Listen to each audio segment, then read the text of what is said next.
اعوذ باللہ من الشیطان الرجیم بسم اللہ الرحمن الرحیم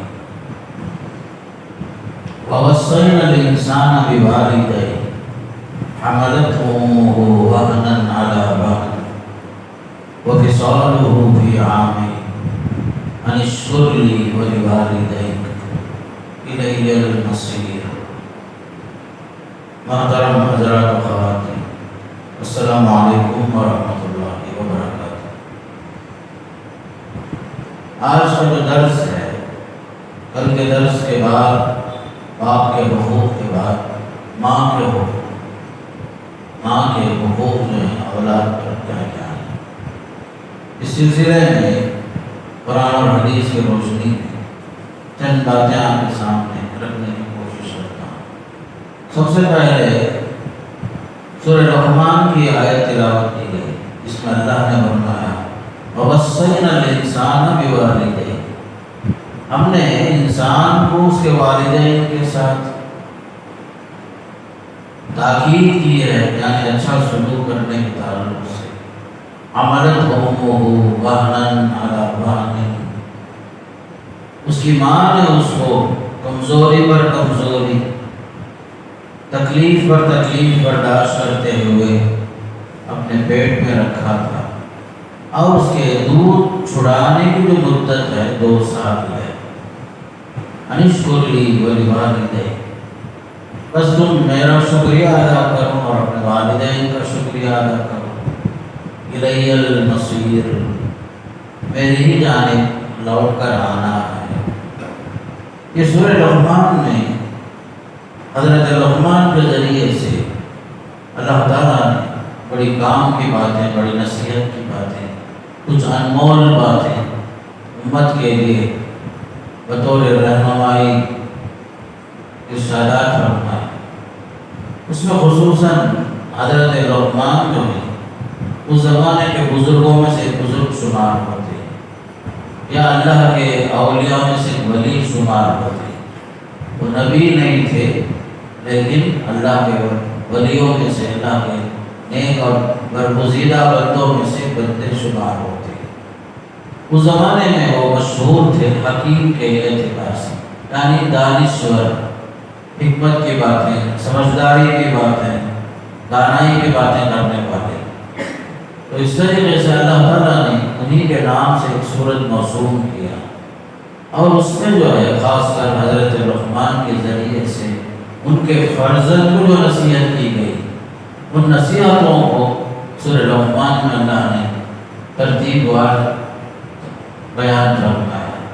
تو خاص کر کے سب سے پہلے جو حضرت لقمان نے اپنے فرزند کو جو نصیحت کی، فرمایا لا تشرک باللہ، شرک نہیں کرنا، بے شک شرک بہت بڑا ظلم ہے. اللہ کے ساتھ بے وفائی، اللہ کے ساتھ جو ہے سب سے بڑا ظلم یہ ہے کہ بندہ اس کے ساتھ کسی کو شریک ٹھہرا ہے جو اللہ کو ناپسندیدہ ہے. تو شرک سے منع کیا، توحید پر قائم رہنے کا حکم ہوا، اللہ کا شکر بجا لانے کا حکم ہوا، اور توحید پر قائم رہنے اور توحید پر بڑھنے کی بات آئی. پھر اس کے بعد توحید کے بعد خاص کر کے اللہ تعالیٰ انسانوں کے وجود کا ذریعہ ہے، وہی خالق ہے. اللہ ہی خالق ہے، رازق ہے تمام کائنات کا. پھر اس کے بعد وہ لوگ جو انسان کو دنیا میں لانے کا ذریعہ جو بنتے ہیں، اس کے ماں باپ ہیں، والدین ہیں. تو توحید کے بعد والدین کا تذکرہ ہوا، ان کے ساتھ اچھا سلوک کرنے کا حکم آیا. قرآن میں جہاں بھی وصینا، وصا کا لفظ آتا ہے تاکیدی حکم، نصیحت کے طور پر، وصیت کے طور پر، اللہ کی طرف سے خاص احکامات جو آتے ہیں اس میں سے خاص حکم یہاں پر والدین کے متعلق یہ ہے کہ اچھا سلوک کرو، ان کے ساتھ ماں باپ کے ساتھ اچھا سلوک کرو. اس لیے کہ بعض حدیثوں میں آتا ہے وہاں جنت کا اور نار کا، دنیا میں یہ ماں باپ تمہارے لیے جنت کا ذریعہ بنتے ہیں یا جہنم میں جانے کا ذریعہ بنتے ہیں. اگر آپ ان کو خوش رکھے، ان کی بات مانتے رہے، ان کی اطاعت کیے، اللہ کی نافرمانی کے بغیر، ماں باپ کو خوش رکھ کر ان کی دعا لیتے رہے، یہ دونوں تمہارے لیے جنت میں جانے کا ذریعہ بنتے ہیں۔ اگر ماں باپ سے دعا لینے کے بجائے ان سے بد دعا لیتے رہے اور ان کو خوش نہیں کر سکے تو یہی دونوں کی بد دعا جو ہے تمہارے لیے جہنم میں جانے کا ذریعہ اور سبب بن جاتی ہے۔ اسی لیے آپ نے صاف فرمایا ہما جنتوں کا اور ہما ناروں کا، یا تو تمہارے لیے جنت کا ذریعہ بنے گے ماں باپ، یا تمہارے لیے جہنم میں جانے کا ذریعہ بنے گے۔ اس لیے خاص کر والدین کے ساتھ اچھا سلوک کرنے کا حکم شریعت محمدیہ میں بھی ہے۔ اس سے پہلے اہل کتاب کو بھی یہی حکم ہوا، بنی اسرائیل کو بھی یہی حکم ہوا کہ ماں باپ کے ساتھ اچھا سلوک کرو، ان کے ساتھ ہمدردی کا معاملہ کرو، مہربانی کا معاملہ کرو، نرمی کا معاملہ کرو، شفقت کے ساتھ پیش آؤ، ان کو جو ہے غصہ نہ دلاؤ، ان کے ساتھ پیار سے محبت سے بات کرو، بلانے کا انداز پیار بھرا ہو، ان کو جو ہے غصہ دلانے والا کوئی عمل نہ ہو۔ جسے کل بھی بتایا ہمیں کہ باپ کے بارے میں آیا کہ باپ سے آگے آگے نہ چلو، باپ سے پہلے نہ بیٹھو، باپ کو غصہ نہ دلاؤ، یا ایسی نظروں سے نہ دیکھو جس سے باپ کو غصہ آئے، یا جو غصہ بڑی نظروں سے باپ کو مت دیکھو۔ یہ تمام چیزیں جو اللہ کو ناپسندیدہ ہیں۔ اب یہاں جو ہے ماں کے کچھ احسانات اور ماں کے کچھ قربانیوں کا تذکرہ سورہ لقمان میں ہے کہ ماں کا مقام باپ کے مقابلے میں اگر آپ دیکھیں گے یقیناً باپ سے بڑھ کر ضرور ہے، کہ اعتراف کرنے میں کوئی حرج نہیں ہے۔ باپ کے مقابلے میں ماں کا درجہ بلند ہے، دونوں جو ہے خدمت کے لائق ہیں، دونوں کی خدمت لازم اور ملزوم ہے، لیکن ماں آخری خدمت میں باپ سے زیادہ حق رکھتی ہے، اس لیے کہ اس کی وجوہات قرآن نے بتایا۔ اللہ تعالیٰ فرمایا حملتہ امہ وہنا علی وہن، ماں نے جو ہے تم کو اپنے پیٹ میں رکھا، جس وقت حمل ٹھہرا اس وقت سے لے کر ڈلیوری تک حمل آگے بڑھتے بڑھتے کمزوری بڑھتی جاتی، عورت کی پریشانیاں بڑھتی جاتی، اور وہ جو ہے حمل کا بوجھ اٹھاتے اٹھاتے اٹھاتے 9 مہینہ انسان کے خاطر، اپنے بچے کی خاطر اس کا سکون غارت ہو جاتا ہے، اس کی راحتیں ختم ہو جاتی ہیں، اس کی تکلیفیں بڑھ جاتی ہیں، مسلسل ایک بوجھ 9 مہینے تک۔ حملتہ امہ وہنا علی وہن، قرآن کہتا ہے ماں نے جو ہے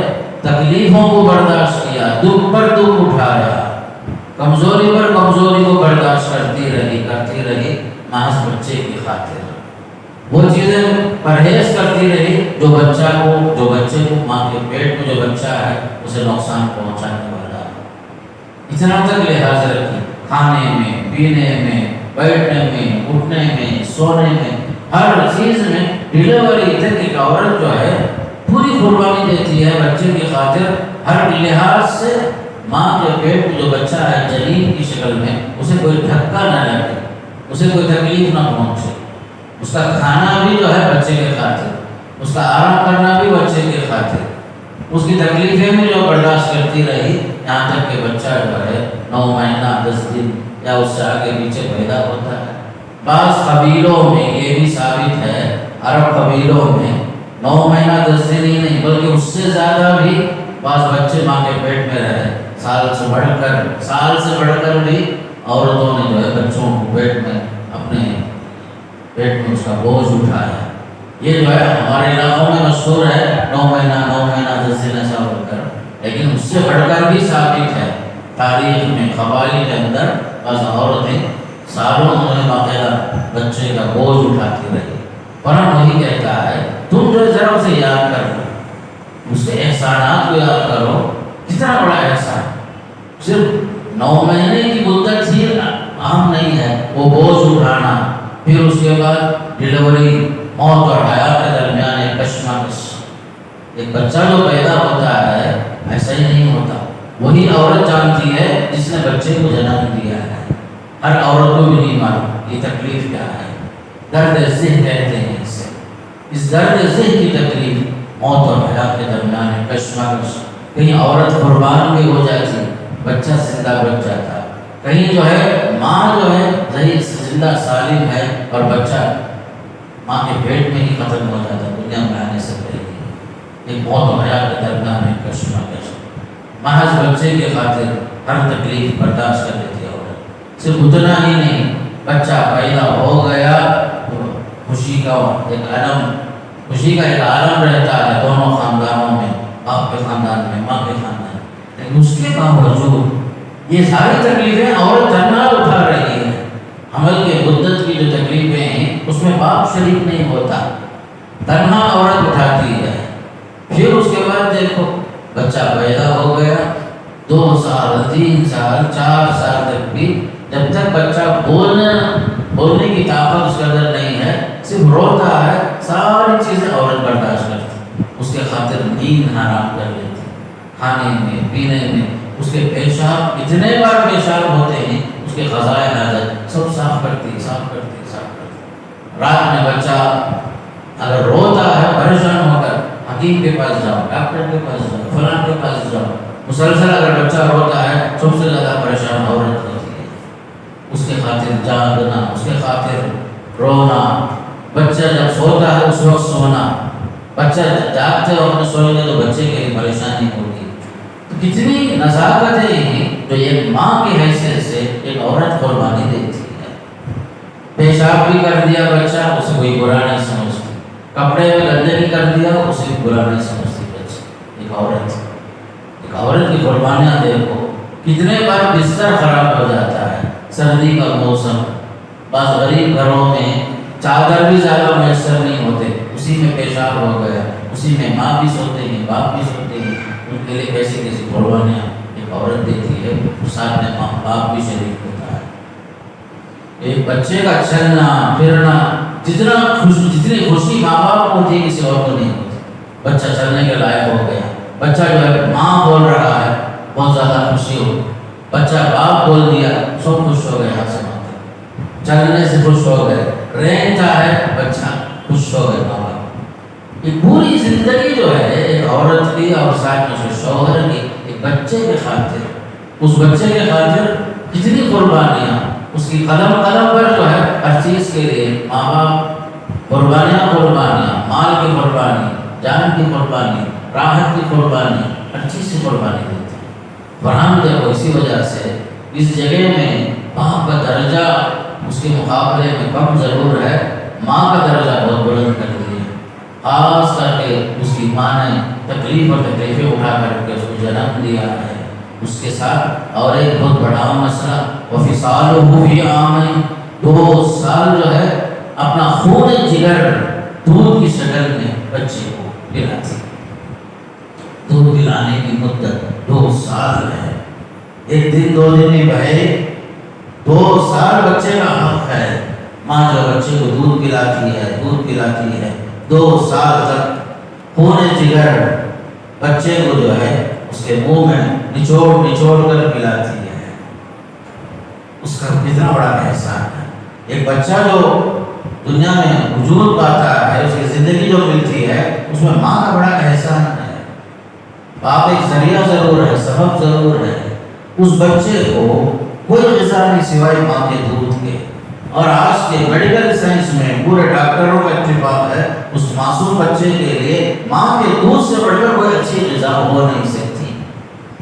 پورا ریسرچ کر لیے لوگ یہاں سے وہاں تک، رپورٹ کے مطابق کہتے ہیں ایک بچے کے لیے اس عمر میں 2 سال کے اندر یہ ڈبے کے دودھوں کے مقابلے میں ماں کا دودھ بچے کی زندگی کے لیے، پرورش کے لیے، نشو و نما کے لیے سب سے زیادہ بہترین چیز ہے۔ والوالدات یرضعن اولادهن حولین کاملین، قرآن سورہ بقرہ میں بھی کہتا ہے مائیں اپنے بچوں کو 2 سال دودھ پلاتی ہے، حولین کاملین 2 سال مکمل، لمن اراد ان یتم الرضاعہ، جو رضاعت کی مدت کو پورا کرنا چاہتے ہیں ان کے واسطے 2 سال کمپلیٹ ہے، مکمل ہے۔ قرآن کہتا ہے حملہ یا وفصالہ فی عامین۔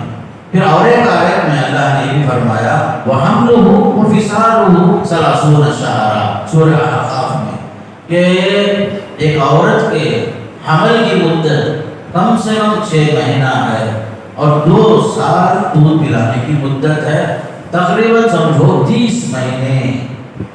اس کی مدت کہتا ہے دودھ پلانے کی مدت اور اس کے حمل کی مدت تقریباً کتنے دن؟ 30 مہینہ. وحملہ فصالہ 30 شہرا. مفسرین نے ایک نقطہ بیان کیا، اگر کوئی عورت 6 مہینے میں بچے کو جنم دے دیتی ہے، 6 مہینے کے بعد مدت حمل کم سے کم 6 مہینہ ہے. اگر 6 مہینے کے بعد بچے کو جنم دیتی ہے، وہ عورت پاک باز ہے، عفیفہ ہے، وہ پاک دامن ہے وہ عورت. پھر تقریباً 24 مہینہ جو ہے دودھ پلانے کی مدت. قرآن جو کہتا ہے حملہ وفصالہ 30 شہرا، 30 مہینے کی مدت ایک عورت برداشت کرتی ہے. اس کے واسطے بچے کے پاس دودھ کی مدت 2 سال، حمل کی مدت کم سے کم 6 مہینے، زیادہ سے زیادہ ہمارے حساب سے 9 مہینے 10 مہینے وغیرہ. اس کے بعد بھی بچہ اٹھنے تک، بیٹھنے تک، چلنے تک. اب دیگر مخلوقات کو دیکھو، زمین میں اللہ کے مخلوقات کتنے ہیں، اتنی لمبی پیریڈ جو ہے ان کو نہیں لگتا، چند دنوں کے اندر ہی وہ رہنا شروع ہو جاتے. اور پرندہ جو ہے اپنے چوزے سے باہر آ کر، اپنے گھونسلے سے باہر آ کر اڑنا شروع ہو جاتا اور اپنے لیے روزی تلاش کرنا شروع کر دیتا. صرف انسان ہی ایسا ہے تقریباً 2 سال کا 4 سال تک بھی اپنے پیر پر کھڑے ہو کر کھانے پینے اور کھانے کی تمیز تک اسے جو آتی ہے ایک لمبی مدت کے بعد. حضرت انسان بڑا کمزور ہے، ماں باپ کے بغیر یہ قدم آگے نہیں بڑھ سکتا انسان. اگر بچپن میں ہمارے ماں باپ ہمارے نظروں کو اپنے نظروں کے سامنے میں نہیں رکھتے، میری بات اچھے سے سمجھ لو بھائی، ہمارے ماں باپ اپنی زندگی میں اپنی نظروں کے سامنے ہمیں نہیں رکھتے تو ہم بچپن میں پتہ نہیں قضائے حاجت کی جو چیز ہے، گندگی ہے، وہ بھی اٹھا کے منہ میں ڈال دیتے، کھانے کی چیز بھی، نہیں کھانے کی چیز بھی. لیکن قدم قدم پر ان کی نگاہیں ہمارے ساتھ لگی رہی تھی. پیشاب اگر ہو گیا فوراً اٹھا لیے صاف کر لیے، قضائے حاجت ہو گئی فوراً صفائی کر لیے. کبھی جو ہے اس حال کی نوبت آ گئی، کبھی جو ہے پیچش شروع ہو گئی، فوراً بچے کے پیچھے بھاگو، بچے کی خدمت کرو، خدمت کرو. جتنی خدمت انسان کی ماں باپ کرتے ہیں کوئی جانور اتنا نہیں کرتا بھائی. کوئی بھی جانور، چاہے وہ بیل ہو، چاہے وہ گائے ہو، بکریاں ہو، کوئی اتنا دیکھ بھال نہیں کرتے جتنا ایک انسان اپنے بچے کے لیے پوری زندگیاں وقف کرتے ہیں اور خدمت کرتے ہیں. اسی لیے ماں باپ کا بڑا احسان ہے. قرآن جو ہے اللہ تعالیٰ توحید کے بعد ماں باپ کے ساتھ اچھا سلوک کرنے کا حکم بار بار بار بار اللہ تعالیٰ دیتا ہے.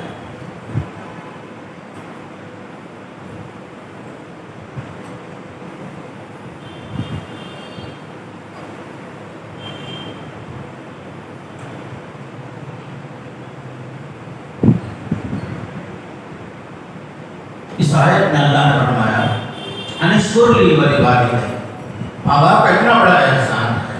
خاص کر ماں جو ہے 2 سال دودھ پلاتی ہے، اس کے بعد دودھ چھڑاتی ہے. فاطمہ کے معنی یہی ہے، دودھ چھڑانے والی. کب؟ 2 سال کے بعد. فاطمہ کا معنی جو ہے دودھ چھڑانے والی 2 سال کے بعد. تو فرمایا انشکر لی ولوالدیک، تم میرا بھی شکریہ ادا کرو، والدین کا بھی شکریہ ادا کرو. اللہ نے یہاں اپنے شکر کے ساتھ والدین کے شکر کو ملا دیا ہے. میرا شکریہ ادا کرنا، والدین کا شکریہ ادا کرنا. والدین کے ساتھ شکریہ تم کیسے ادا کر سکتے؟ زبان سے بولنے سے کوئی حاصل نہیں. شکریہ شکریہ 100 بار بھی بولیں گے، 1000 بار بھی آپ بولیں گے، ادا نہیں ہوتا. بابا کا شکریہ زبان سے بولنے سے کچھ حاصل نہیں ہوتا.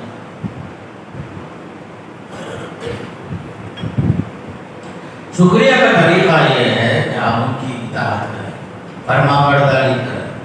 انہیں جو ہے جب آپ جوان ہوئے ماں باپ بوڑھے ہو جاتے ہیں، خاص کر کے ماں بھی ضعیف ہو گئی، بوڑھی ہو گئی، قدم قدم پر ان کی خدمت کرنا یہ شکریہ کا ایک طریقہ ہے. میرا بھی شکریہ ادا کرو، ماں باپ کا بھی شکریہ ادا کرو. جو قرآن کہتا ہے کہ ان کے دل کو ٹھیس نہ پہنچا، رنج نہ پہنچا، دکھ نہ پہنچا، ایسی بات نہ بولو جس سے ان کے دلوں کو ٹھیس پہنچے، رنج پہنچے. تمہیں کیا دیکھ کرے، تمہیں کیا بات کرے، دنیا میں سب کچھ بات نہیں. یہ سب نعوذ باللہ ناشکری کے الفاظ.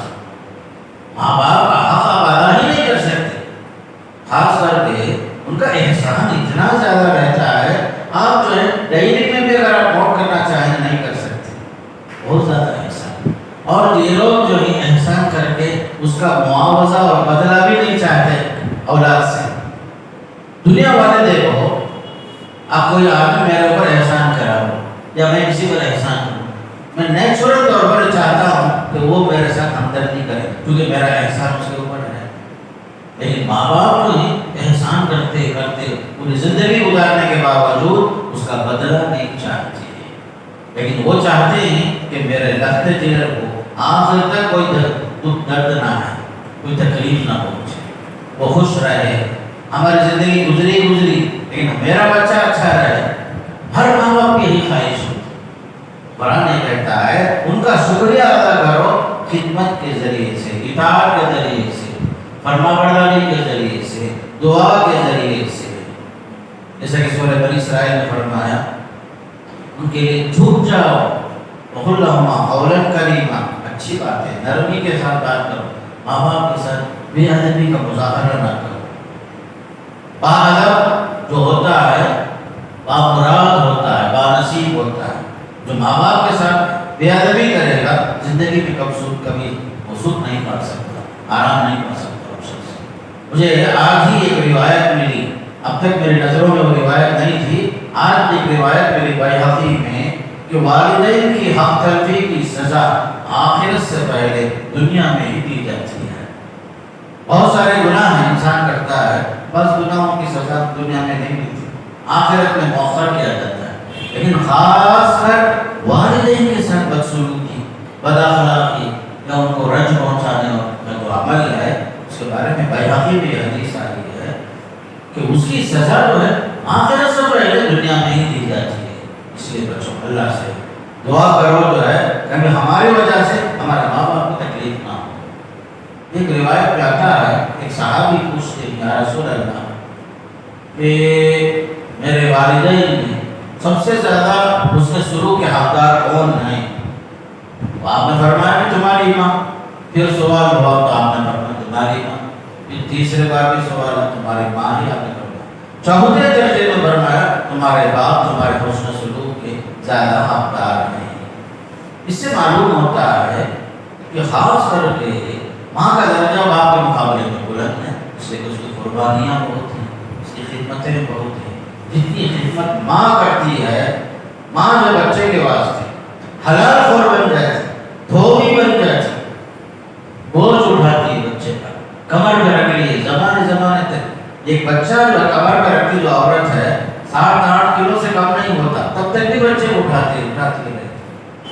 اس کے لیے جو ہے ہر قسم کی قربانیاں دیتی ہے. جتنی عورت دیتی ہے عورت کی شکل میں رہ کر باپ ایک مرد اتنا نہیں دے سکتا. باپ کی قربانیاں الگ ہیں، جیسے کل بتایا ہم نے کہ ماں کی قربانیاں الگ ہیں.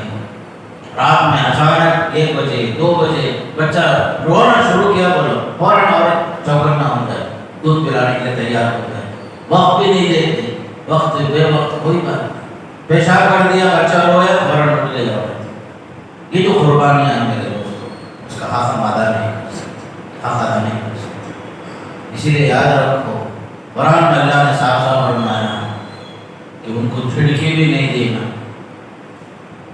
اگر بڑھاپے کو یہ لوگ پہنچ گئے، دونوں میں سے کوئی ایک ہی صحیح، اما یبلغن عندک الکبر احدهما او کلاهما فلا تقل لهما اف ولا تنهرهما، نہ ان کو اف کہو نہ چھڑکی دو.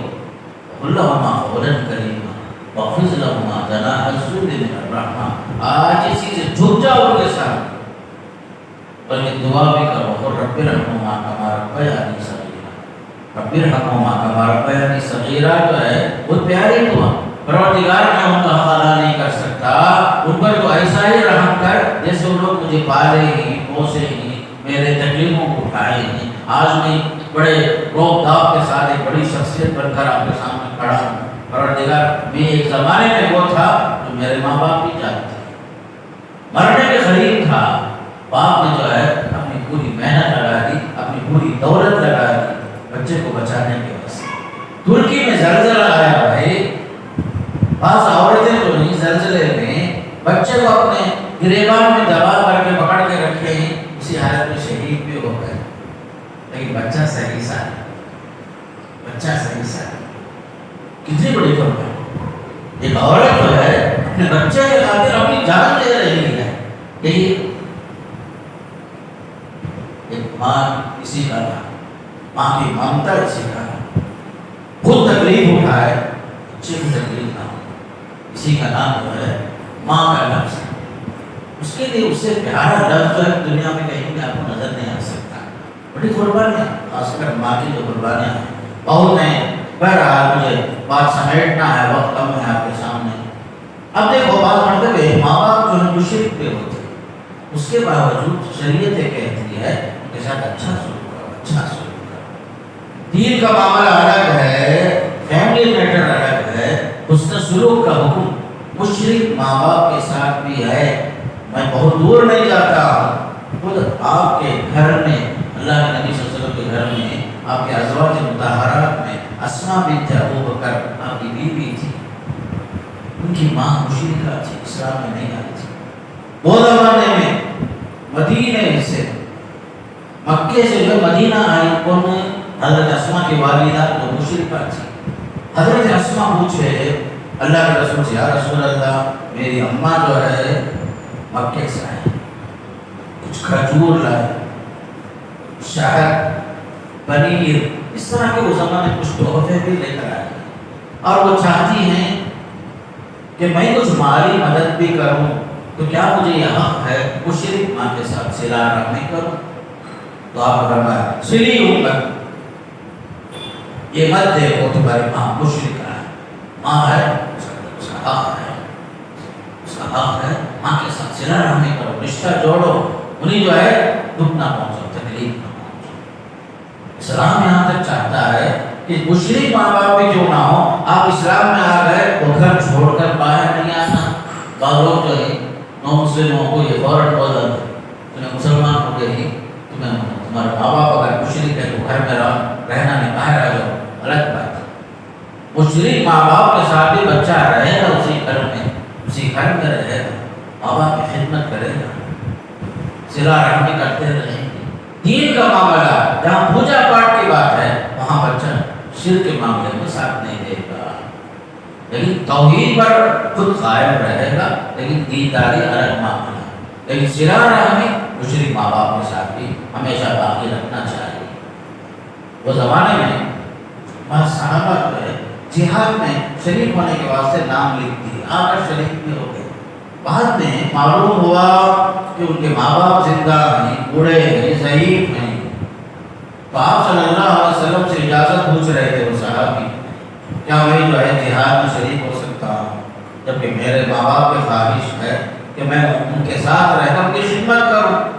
تب آپ صلی اللہ علیہ وسلم نے فرمایا جاؤ واپس جاؤ، جہاد میں تم جیسے لوگوں کی ضرورت نہیں ہے، جہاں تمہارے بوڑھے ماں باپ ہیں جاؤ ان کی خدمت کرو۔ فرمایا کہ واپس جاؤ، ففیہما فجاہد، جا کر کے وہاں خدمت کرو، جہاد کا ثواب آپ کو وہاں مل جائے گا۔ اور ایک روایت میں آتا ہے بعض صحابہ بولے یا رسول اللہ میں جہاد میں جاتا ہوں بول کر گھر سے نکلا، ماں باپ رو رہے تھے، چھوڑ کر آ گئے، تو آپ کو خبر ہوگی تو نہیں واپس جاؤ، جیسے تم رولا کر آئے ہو جا کر ان کو خوش کرو، ان کو ہنساؤ۔ تمہاری ضرورت نہیں ہے جہاد میں، جہاد سے بڑھ کر ماں باپ کی ضرورت ہے، آپ کو جاؤ وہاں جا کر خدمت کرو۔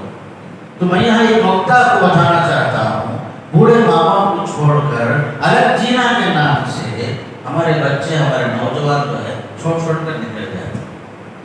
ذرا سوچو بھائی، بوڑھے ماں باپ کو چھوڑ کر اولاد کا دور ہو جانا، بوڑھوں کو جو چھوڑ دینا، گھر میں اکیلے چھوڑ دینا، اچھی چیز نہیں ہے۔ جہاد جیسے موقع پر پیارے نبی صلی اللہ علیہ وسلم بولتے ہیں نہیں جاؤ واپس جاؤ، ماں باپ کی خدمت کرو، وہاں رہو، جہاد کا ثواب آپ کو ملے گا۔ ہم لوگ جو ہے اپنی راحت کے خاطر، اپنے آرام کے خاطر ہم لوگ بوڑھے ماں باپ کو چھوڑ کر الگ بھاگنے کے چکر میں رہتے، الگ جینا بسانے کے چکر میں رہتے۔ نہیں، ماں باپ کی عزت، ماں باپ کا احترام، اگر کوئی اور رہے ماں باپ کی خدمت کرنے والے کوئی بات نہیں، لیکن ماں باپ کو اکیلے چھوڑ کر اولاد کا نوکری کے بہانے تجارت کے بہانے اکیلے چھوڑ دینا یہ اچھی چیز نہیں ہے۔ ایک مسلمان وہ ہے جو تادم حیات ماں باپ کو خوش رکھتا ہے، ان کی خدمت کرتا ہے، ان سے دعا لیتا ہے اور ان کی خدمت کرتے کرتے ان سے دعا لے کر جنتی بن جاتا ہے۔ جس شروع میں بتایا ہم نے ہما جنتوں کا ہما ناروں کا، اس لیے کہ ہماری جنت کا ذریعہ یہی دونوں ہیں، ماں باپ ناراض کر دیں گے، آئے غیر کے حوالے کر دیے، ٹھیک ہے آپ صاحب حیثیت کیا کرے، آپ خدمت کے واسطے دو چار خادموں کو لگا دیے، خادمائیں لگا دی، یا اور بات ہے۔ خادم اور خادمہ جو ہے آپ کے ماں باپ کی وہ خدمت نہیں کریں گے جو آپ کر سکتے ہیں۔ آپ سے مطالبہ ہے کہ آپ اپنے ماں باپ کے ساتھ دیکھ بھال کرو، وَلَا تَقُل لَّهُمَا اُفٍّ وَلَا تَنْهَرْهُمَا، سب کس کے واسطے ہے؟ ہمارے واسطے ہے۔ ہم جو ہے ماں باپ کی دعا لینا، بھائی بہن ہیں آپس میں تقسیم کر لینا، میں چل دن رہتا ہوں آپ رہو، لیکن ماں باپ کو ہم اکیلے نہیں چھوڑیں گے، یہ چیز یاد رکھ لو، ذہن میں بٹھاؤ۔ آج آپ جوان ہیں، کل آپ بوڑھے ہوں گے، آپ کے بچے آپ کو چھوڑ کر چلے گئے، آپ کے بڑھاپے میں اس وقت یہ دکھ ایک درد ایک تکلیف آپ کو معلوم ہوگا۔ اولڈ ایج ہوم میں بس بچوں نے ماں باپ کو لا کے چھوڑ دیا، ایک عورت کا قصہ ہے، چھوڑ کر چلے گئے، ماں جو ہے ہر بچے کے خاطر وہ بھی برداشت کر مرنے سے پہلے قریب ایام سے مرنے سے پہلے بیٹا دیکھنے واسطے آیا، بیٹے کو ماں بول رہی ہے بیٹا الحمدللہ میں اچھی چھوں، کیا بھی تکلیف نہیں، ایک چیز کی کمی ہے یہاں، فین نہیں ہے، خیر مجھے تو ضرورت نہیں، ایک زمانہ آئے گا تو جو ہے فین کے بغیر نہیں رہ سکتا، ایک فین کا انتظام یہاں کرنا، سمجھ کے بات، فین یہاں نہیں ہے بیٹا، فین کا انتظام کر، میں تو برداشت کر لی، آج کل بھی مہمان چلے جاؤں، لیکن تو برداشت نہیں کر سکتا، تو بچپن سے راحت میں پلا ہے، آرام میں پلا ہے، یہ ہے بڑھاپے میں بھی ماں باپ بچوں کا آخر تک لحاظ رکھتے، اور ہمارا حال کیا بھائی، 8 بچے 10 بچے ماشاءاللہ ایک ہی ماں باپ کے اولاد ہیں، ہر ایک ماں باپ کو بوجھ سمجھ لیتا، نعوذ باللہ، یہ غیر مسلموں کا طریقہ ہے میرے دوستو، مسلمان ایسا نہیں ہو سکتا، مسلمان تادم حیات ماں باپ کی خدمت کرے گا، دیکھ بھال کرے گا، ساتھ میں رہے گا، اپنے ہاتھ سے جنازہ اٹھائے گا، قبرستان تک پہنچائے گا، ان کے حق میں زندگی بھر دعا کرے گا۔ اولڈ ایج ہوم کا جو سسٹم ہے ہمارا نہیں ہے، یہ یاد رکھ لو، میں بار بار بول رہا ہوں۔ ایک حدیث میں آپ صلی اللہ علیہ وسلم نے فرمایا اللہ نے تم پر حرام کر دیا ہے، ان اللہ حرم علیکم حقوق الامہات، ماؤں کی نافرمانی، آپ کی نافرمانی نہ کرو۔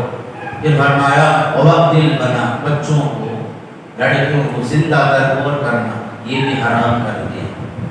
ومنع الوہات، اور تمہارا جو سسٹم ہے جہاں دینے کا مسئلہ ہے وہاں ہاتھ روک لیتے ہو، جہاں نہیں مانگنا ہے وہاں آگے بڑھتے ہیں، ہاتھ پھیلاتے ہو، یہ بھی حرام ہے۔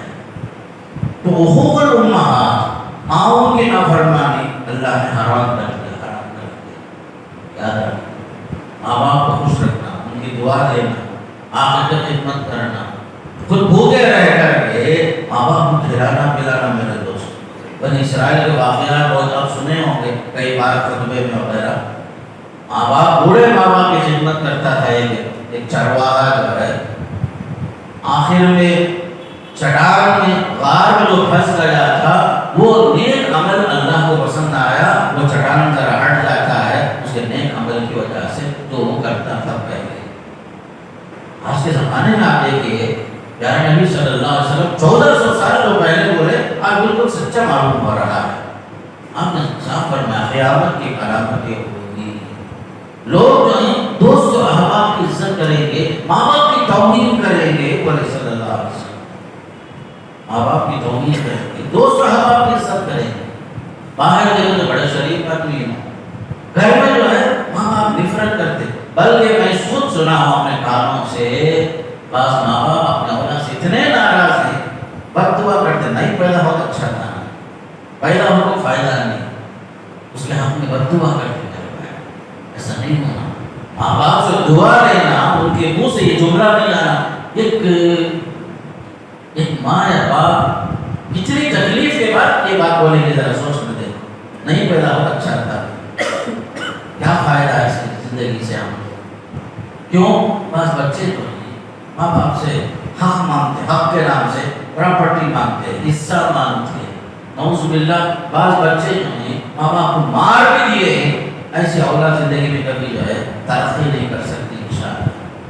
جیسے میں بیہقی کی روایت سنایا، بعض سزائیں مؤخر ہوتی ہیں قیامت تک کے لیے، ماں باپ کو ستانے والے ہاتھ پاؤں جو ہے دنیا میں ہی بھگتے گے وہ اپنی سزا، فقط حدیث ہے صلی اللہ علیہ وسلم۔ اس لیے میرے دوستو، دنیا ہزار ترقی کر لے لیکن ہم مسلمان، ہمارا ایک سسٹم اسلامی سسٹم، ہماری ایک تہذیب اسلامی تہذیب، ہمارا ہر معاملہ جو ہے دین کے دائرے میں ہونا، دین کے دائرے میں۔ جوائنٹ فیملی ہمارے گھروں میں ہے، برداشت کرنا، ایک دوسرے کو ساتھ دینا، اس کی برکتیں بھی ہیں، بس مرتبہ نقصانات بھی ہوتے ہیں، یہ الگ مسئلہ ہے، لیکن جہاں تک ہو سکے نبھانا، ماں باپ کو تکلیف نہیں دینا۔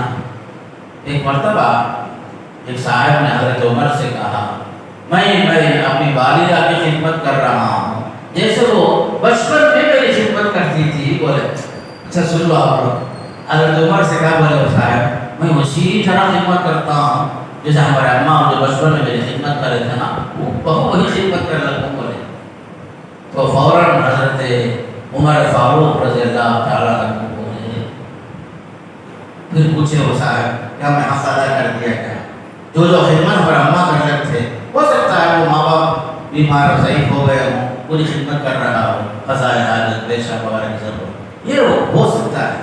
یہ بات بول کر کے وہ حضرت عمر سے شاباشی لینا چاہ رہے تھے وہ صاحب، تو حضرت عمر فاروق نے وہ تاریخی جملہ بولے، سنہرے حروف میں لکھنے کے لائق ایک بات بولے۔ حضرت عمر کیا بولے معلوم ہے؟ کہا نہیں آپ نے حق ادا نہیں کیا، اس لیے کہ تمہاری ماں جو خدمت کرتی تھی وہ تمہاری زندگی کی خاطر تھی، تمہاری خدمت جو ہو رہی تھی ماں کی طرف سے، وہ چاہتی تھی میرا بچہ چھوٹا ہے، بڑا ہو جائے، جوان ہو جائے، ترقی کرے، تعلیم یافتہ ہو، ڈاکٹر بنے، انجینئر بنے، زندگی کی ہر خوشیاں وہ دیکھتے، اس کی زندگی کے خاطر ماں کی خدمت کے پیچھے یہ جذبہ تھا۔ لیکن تم جو خدمت کر رہے ہو، تمہارے مقصد کے پیچھے یہ ہے وَأَنْتَ تَخْدِمُهَا وَأَنْتَ تَتَمَنَّى لَهَا الْمَوْتِ، تمہارے ذہن میں کیا ہے؟ ماں بوڑھی ہو گئی، ضعیف ہو گئی ہے، باپ بوڑھا ہو گیا ہے، چند دن کے مہمان ہیں، خدمت کریں گے، گویا کہ ہم ان کے موت کے انتظار میں خدمت کر رہے ہیں، جبکہ ماں باپ نے جو خدمت کیا تھا ہماری زندگی کے خاطر۔ یہ ہے فرق، سمجھے میری بات آپ کو؟ ماں باپ کی خدمت کے پیچھے کیا ہے؟ میرا بچہ بڑا بننا، میرا بچہ ہماری طرح نہیں، ہمارے سے آگے بڑھنا، یہ خواہش کی تحت ہر خدمت کرتے ہیں۔ وہ زمانہ بھائی گیس بھی نہیں تھا، وہ زمانے میں چولہا جلاتے تھے، سب معلوم پرانے لوگ بیٹھے ہیں، چولہا جلاتے تھے، دھواں، کپڑے میں دھواں، ہر چیز میں دھواں، پکوان کی چیز میں دھواں، سب برداشت کرتے تھے وہ زمانے، کچے لکڑیاں مٹے جلاتے تھے، سب ایک زمانے میں ہمارے بزرگوں کی یہی خدمت تھی۔ آج ہر چیز اللہ دے دیا ہے، بادشاہوں کی زندگی ہم لوگ گزار رہے ہیں، اٹھے بیٹھے گیس سلنڈر، اٹھے بیٹھے آپ کے پاس اے سی بھی ہے، بعض گھروں میں فریج ہے، ہر گھر میں کیا کیا سہولتیں، باقاعدہ مکسی ہے، سب کچھ ہے۔ وہ زمانے میں پوری محنت کرے ہمارے پرانے لوگ، اس لیے حضرت عمر کیا بولے، ان کی خدمت کے پیچھے یہ تمنا تھی تو زندگی میں ترقی کرے، خوش رہے، اچھا رہے، جبکہ تمہاری خدمت کیا ہے؟ کہیں نہ کہیں تمہارے دماغ میں یہ تھا کہ چند دنوں کے مہمان نہیں ہے، چند دنوں کے مہمان، ایسا حق ادا ہو سکتا ہے؟ ان کی خدمت کہاں، تمہاری خدمت کہاں؟ حضرت عمر اتنی دور تک سوچ کر یہ بات بہت بولے۔ بہرحال یہ زندگی یاد رکھو، ایک حدیث یاد آئی آخر میں، آپ صلی اللہ علیہ وسلم نے فرمایا تھا باپ جنت کے دروازوں میں سے ایک دروازہ ہے، تمہارا اختیار، آپ کو آپشن ہے، چاہے حفاظت کرو چاہے ضائع کرو۔ ترمذی کے حدیث کتنی اچھی بات ہے. کل میں اسی لیے ماں کے درجے سے پہلے باپ کے درجے سے بتایا آپ لوگوں کو. والدین وما ولد, باپ کی قسم اللہ کھایا, اولاد کی قسم کھایا, یہ تفصیلات بتایا. آج آخر میں جو بتا رہا ہوں کہ باپ باپ ہی ہے, ماں ماں ہی ہے, دونوں کی خدمتیں الگ الگ ہیں. درجے کے حساب سے ماں کا درجہ بلند ہے, قربانی کے حساب سے ماں کی قربانی کا معاوضہ آپ نہیں دے سکتے, اور باپ بھی کچھ کم نہیں ہے. باپ کے بارے میں کیا بولے, وہ جنت کے دروازوں میں سے دروازہ ہے حضرت, چاہے تو حفاظت کرو چاہے تو ضائع کرو, کیا مطلب, ناراض مت کرو باپ کو بھی خوش رکھو, ماں کو بھی خوش رکھو. یہ چیز میں بتا کے بات ختم کرتا ہوں. ہمارے معاشرے کی بات ہے, ہمارے سوسائٹی کی بات ہے. قربانیاں دیکھو ہمارے ماں باپ کی, دونوں کی قربانی ہے. کہیں باپ کا انتقال ہو جاتا, ماں جوان نہیں رہتی, بچے چھوٹے چھوٹے رہتے, ان بچوں کی خاطر ماں دوسری شادی نہیں کرتی, پوری زندگی بیوگی کے ساتھ گزارتی. اسی طرح بعض مرتبہ عورت کا انتقال ہوا, شوہر تنہا رہ جاتا, کہ یہ بچے جدا نہ ہو جائے, مجھ سے الگ نہ ہو جائے, وہ بھی بیچارہ شادی کے بغیر زندگی سے گزار دے. حالانکہ دونوں کو حق تھا شریعت کے حساب سے. بیوہ عورت بھی شادی کر لی تھی, اس کے ایک سہارا ہوتا اس کا مرد, اور باپ بھی چاہے تو ایک شادی کر لیتا تاکہ وہ بچوں کی دیکھ بھال بھی ہو جاتی اور اس کے لیے بھی ذریعہ بن جاتی عورت سکون کا. اس کے باوجود کتنے ہمارے گھروں میں آپ دیکھو کتنی عورتوں کی قربانیاں ہیں. بچپن میں ہی باپ کا انتقال ہوا, ماں کا انتقال ہوا, ان حضرات نے کیا کیا, پانچ بچوں کی خاطر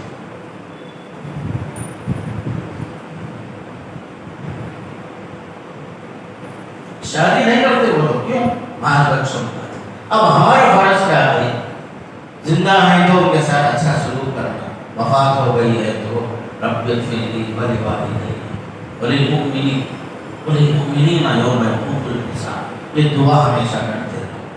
ان کے وعدے پورے کرو, ان کے رشتے باقی رکھو, ان کا حق اگر کچھ باقی ہے وہ ادا کرنے کی کوشش کرو, ان کے نام سے عمرے کرو, ان کا حج کا کچھ ارادہ رہا حج کرو, یہ سب کچھ کرو. زندہ ہیں تو خوش رکھ کر کے ان کی خدمت کرتے کرتے ان سے دعا لیتے رہو. ماں باپ کی دعا کبھی ضائع نہیں ہوتی. کل بھی میں آخری میں حدیث سنایا, 3 لوگوں کی دعا تو رد نہیں ہوتی, اس میں سے باپ کی دعا رد نہیں ہوتی. اسی طرح یہاں بھی جو ہے رب ارحمہما کما ربیانی صغیرہ کے ساتھ ساتھ رب اغفر لی ولوالدی وللمؤمنین یوم یقوم الحساب. ایک صحابی پوچھے, یا رسول اللہ صلی اللہ علیہ وسلم, میرے باپ کا انتقال ہو گیا, ماں کا انتقال ہو گیا, اب میں وہ رشتہ کیسے باقی رکھوں باپ کے بعد. تو آپ نے فرمایا باپ کا انتقال ہو تو کیا ہوا, ماں کا انتقال ہو تو کیا ہوا, کرنے کے کام کچھ اور بھی نہیں. ان کے رشتوں کو باقی رکھو, رشتوں کو باقی رکھو. وصیت التي لا توصل الا بهما, وہ رشتے جو ماں باپ سے قائم تھے اسے مضبوطی سے پکڑ کے رکھو. باپ کا خاندان, ماں کا خاندان, اسے مضبوطی سے تھام کے رکھو. یہ مت بولو بڑے لوگ چلے گئے ہمارا خاندان منتشر ہوگا سب ہمارا مال مشرک کریں گے, ایسا مت بولو. وہ رشتے باقی رکھو. پھر فرمایا وَإِكْرَامُ صَدِيقِهِمَا, ان کے دوست و احباب کی عزت کرو, ماں باپ کے دوست و احباب کی عزت کرو. پھر فرمایا کہ ان کے حق میں دعا کرتے رہو. صالح اولاد کی علامت کبھی ماں باپ کو دعا میں نہیں بھولنا. صالح اولاد بنو, ان کے حق میں دعا کرتے رہو. یہ زندگی میں بھی, بعد میں بھی, ہمارے لیے بھی, ہمارے بچوں کے لیے بھی ایک اچھا نمونہ ہے. اللہ سے میں دعا کرتا ہوں پروردگار مجھے بھی اور آپ کو بھی ماں باپ کا حق ادا کرنے کا اللہ توفیق نصیب فرمائے. ان کو اللہ سب کو خاص کر جنت الفردوس نصیب فرمائے, اور ہم کو بھی جو ہے اچھے نیک اور صالح ماں باپ بننے کی توفیق نصیب فرمائے. وصلی اللہ علیہ نبینا محمد والحمد للہ.